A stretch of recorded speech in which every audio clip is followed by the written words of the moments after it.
Hello and welcome!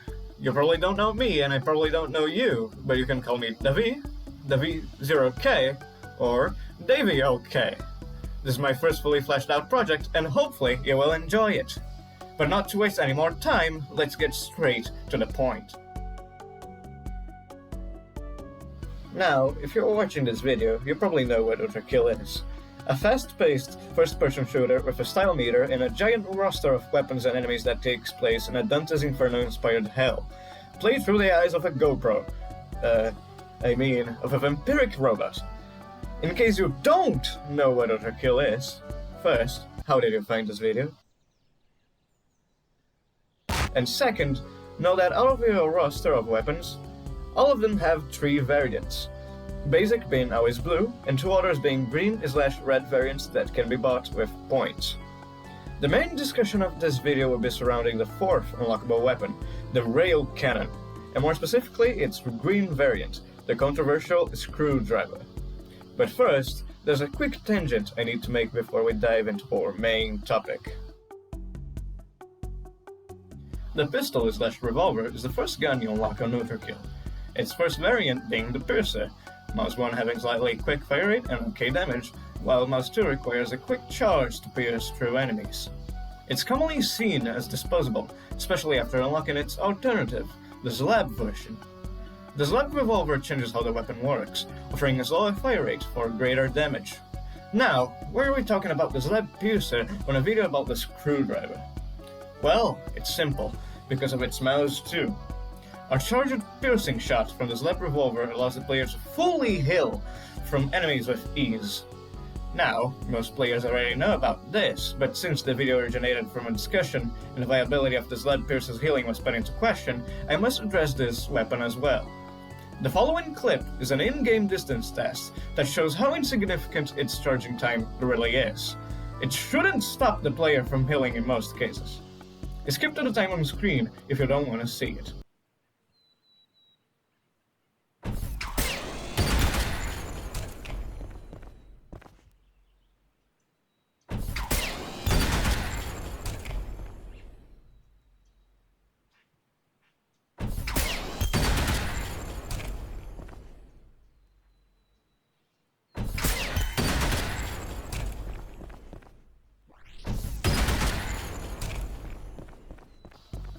With its quick charge, quick cooldown, and great healing potential, it's no surprise that a normal Railcannon is an objectively less consistent way of healing, due to a reason we will be discussing later.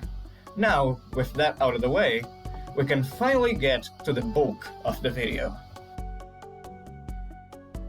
Your first Railcannon was unlocked on 2-2, death at 20,000 votes. You first unlock the standard Railcannon, which shoots a hit-scan lightning that pierces through enemies, dealing 8 damage to each. There's also the red variant, called the malicious Railcannon, which works as an explosion that deals 8.25 damage to all enemies in range. And the star of our show, the Screwdiver, or the green variant. It works by shooting a drill on the enemy that deals impact damage and then slowly drills at them, dealing damage over time that totals to 10.25 damage. I'd say there are 2 main reasons as to why the Screwdiver is so infamous to some, at least from what I have seen. First, it's not immediate crowd control and damage potential. While the blue and red variants can easily hit multiple targets, the Screwdiver is mostly single target, while taking time to deal its full damage. And second, it's seen as a crutch to new players, since the Screwdiver creates a healing zone around its target for a time, and some players prefer to play better and not rely on the healing, while dealing greater damage with other variants. Another factor that might make people not use the Screwdiver much is a thing all Railcannons have to share, a cooldown of 16 seconds. Once you shoot any of the Railcannons, you have to wait for such time to use it again. This is also why we have discussed the Slab Piercer, as its cooldown is far less than 16 seconds while having the same healing potential as an electric Railcannon. However, today, I'll prove that, when in need of quick damage without much effort, the Screwdiver is the best single target damage option out of all the Railcannons, having the potential to cripple or even insta-kill a lot of enemies. So, join me, as we now dive deeper into this weapon's mysteries. Some people might not realize this, since the screwdriver is so underused, but really, this weapon is a monster on quick single target damage. And this is all due to the Screw Punch. Screw punching is the mere act of parrying the screwdriver that is latched onto an enemy. This will cause the screwdriver to deal its remaining damage plus 5 extra damage, as well as sending the screwdriver in wherever direction you were facing. But more on this later. Due to this, the screwdriver manages to beat even the standard Railcannon on single target damage output if you're not doing any fancy coin tricks. Not even the combination of 4 coins plus the Railcannon will be able to surpass the screw's damage, as it deals 13 damage while the Screw Punch does 15. If you don't trust me, know that I base everything out of this spreadsheet that you can find on the description, and in-game tests, like this one, or even this one. These screenshots are a comparison between enemies that were Screw Punched or Railcannons with 4 coins. The health bar with less HP is the one that was Screw Punched. But if you need a deeper damage comparison, here's a test we did that involved all the Railcannons.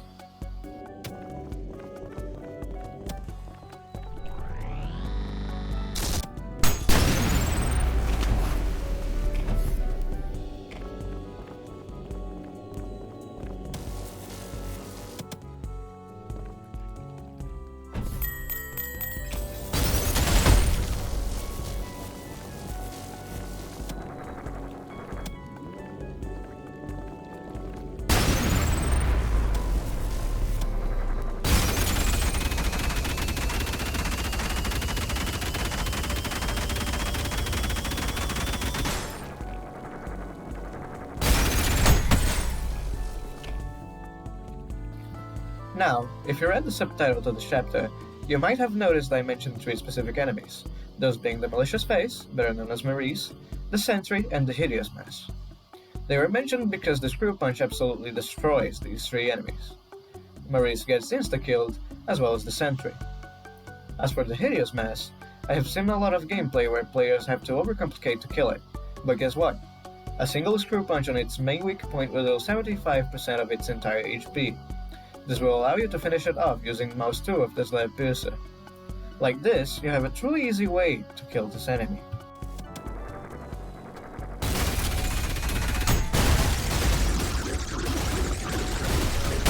These aren't the only enemies to get highly damaged with the Screwdiver though. Mind Flayers will lose half their HP with a Screw Punch, instantly enraging them or finishing them off if they were already enraged. A Cerberus will be left with less than 50% HP. A non-boss ferryman will lose half of its HP. A non-lit insurrectionist will lose a fifth of its HP, and a lit one will receive 30%. Swords Machine will get into their second phase with the Screw Punch, allowing you to then quickly finish them off with the shotgun swap. You can also insta-kill Virtues with this, but that's something the standard Railcannon will also do, so it doesn't really come into use. But remember, a gun doesn't need to be the most viable all the time. If you aren't doing any fancy coin tricks, the Screwdriver is your best bet at single target damage, as the Railcannon will be, at least, 2 damage points shy from being even with the green variant. And let's be honest right here and now, most people won't be doing anything too fancy with their coins. They will be throwing them around randomly for extra damage, hitting random enemies that they didn't necessarily aim for. If you think about this, there's another small benefit to the Screwdriver. That is, the capacity to pick your fights without worrying about the coins targeting, but now that's nitpicking. Until now, I've only talked about the Screwdriver's tremendous single target damage potential, but what if I told you it also has crowd control? Well, lackluster compared to its siblings, especially Malicious, but still, it has. This crowd control comes from the fact that, once you parry a Screwdriver latched onto an enemy, it will be sent back in towards where you were aiming. If it hits another target, the Screwdriver's timer will reset, now latched and drilling once again, and as always, you can parry it once more, now dealing the extra damage to this other enemy. And while it is technically worse compared to the other Railcannon's potential, under the right circumstances, it is more than capable to top its brothers. I've got some examples of the Screwdriver showing its multi-target capabilities, all of them being in actual levels of the game, even P2. But let's go in order of epicness, shall we? First, here's a clip of the Screwdriver destroying the first sentries that show up in 5.1.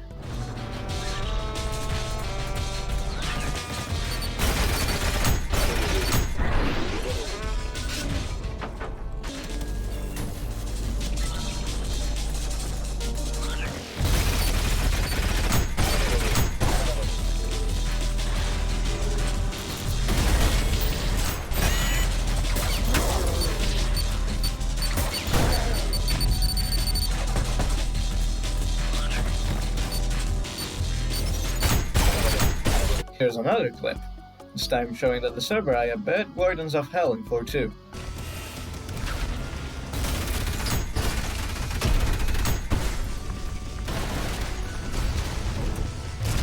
Also remember that the Screwdriver has no limit to how many targets you can hit.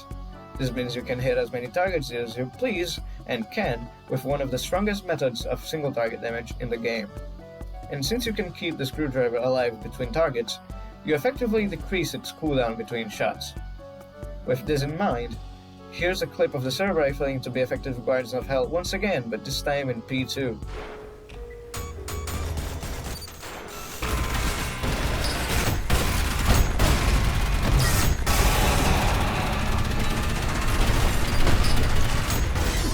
Here's another clip, this time on 7-3. While not the most effective way to kill these enemies, it was certainly a display of dominance.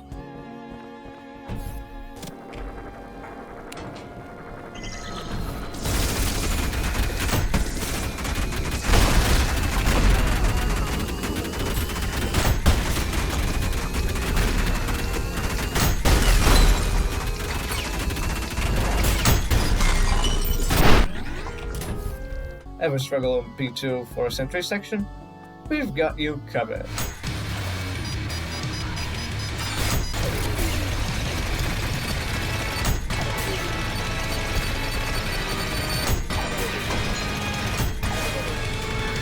And now, the clip I like the most out of the ones we have accumulated.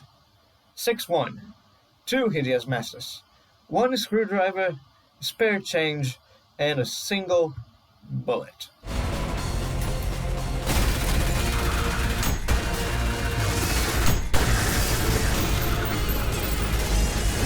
Like this, we managed to kill both masses before the auxiliary enemies even managed to spawn. It's good to know that this last clip is apparently possible in brutal difficulty, as the hideous masses will have technically 30 HP instead of 20.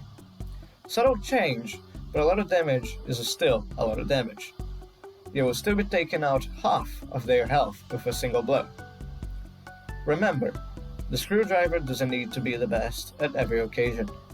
No gun needs to be, but I hope I have made at least my point clear that its multi-target capabilities aren't useless. I have tackled some arguments about the Screwdriver being bad or disappointment, but not in a direct or truly in-depth manner, so a chapter to discuss just that is a must. Let's go one by one of some complaints I have seen. First, its damage not being instant and seemingly weak. We have just discussed this. It's the strongest single target damage out of any Railcannon with a screw punch. As said before, most people want to do fancy coin tricks to deal absurd damage. Such tricks are the most viable when slow, big targets or enemies that give you time to prepare. These tricks allow you to diminish your multi-target potential, while the Screwdriver excels at single target without sacrificing its crowd control. The clip I have shown about 6-1 and its last arena is a clear demonstration of this.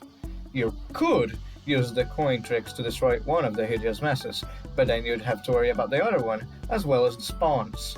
The clip shows that you can deal insane damage without diminishing multi-target damage, which in turn allowed us to defeat both before the smaller enemies spawned.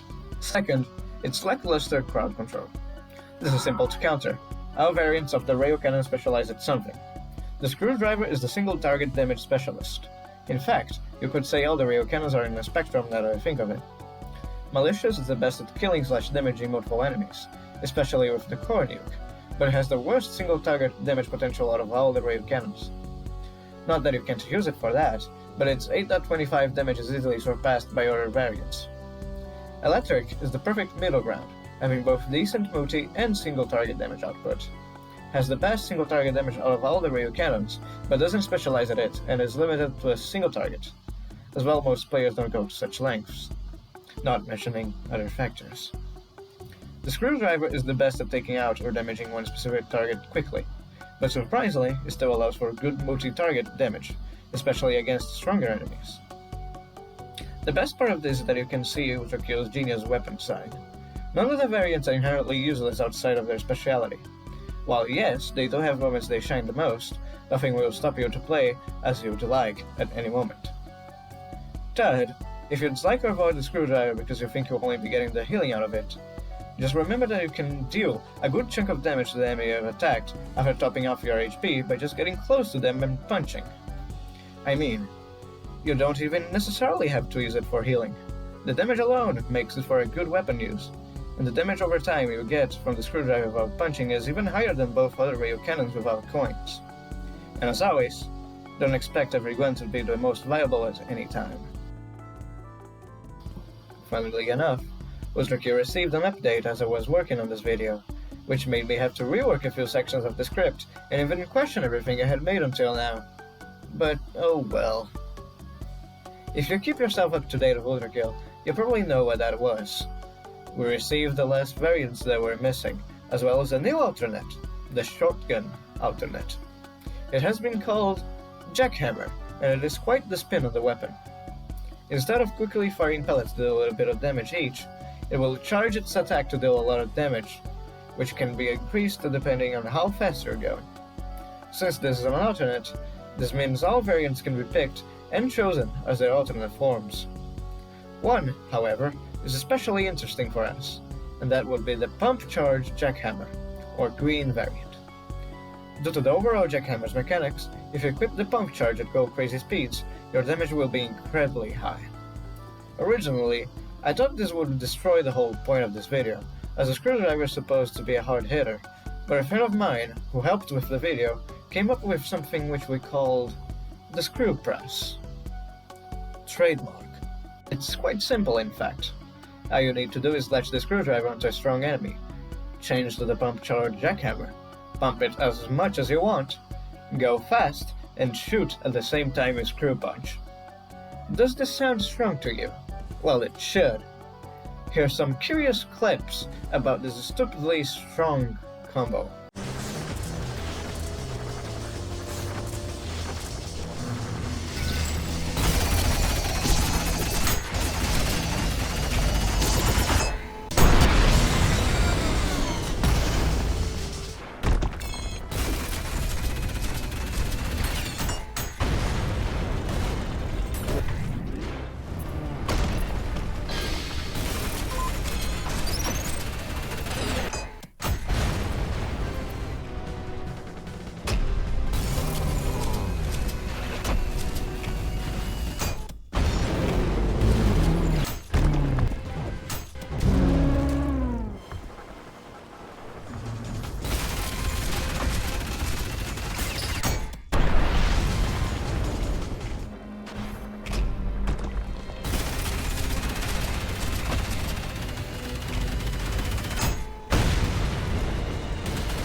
This combo also has the added bonus of not requiring an overcomplicated setup, which also allows for the player to keep full mobility while they prepare to do the combo.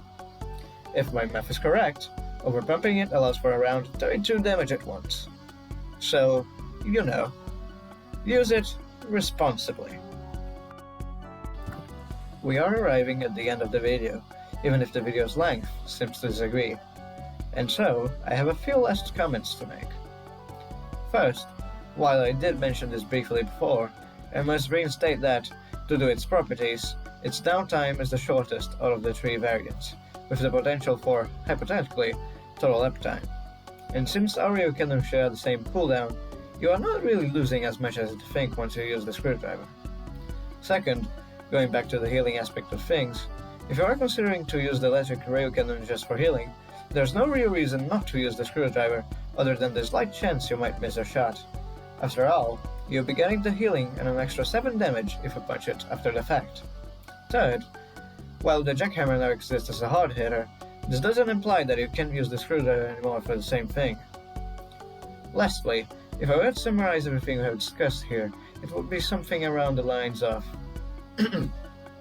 The Screwdiver is the single target damage specialist of the Railcannons, dealing quick bursts of 15 damage that can extend to more than a single enemy. Best used against groups of bookier enemies, and as a quick damage to important singled out targets. And I was supposed to talk about the Screwdriver having no style bonuses, but that was fixed on the full arsenal update, so hey, that's really nice. And well, now it is official. You have reached the end of my video's discussion. Hopefully I have made you see why the Screwdriver works well in the weapon roster, and what roles it fulfills. Feel free to comment what you think, and I might even answer some. This is my first time working on a more complex video, and hopefully you enjoyed it. Though, I can't assure if I'll have any other videos soon. And just to note, this won't be an Ultrakill channel. I must thank my friend Bruno/SomeFlames for helping getting footage and for editing this video. As well thank you for watching all the way here.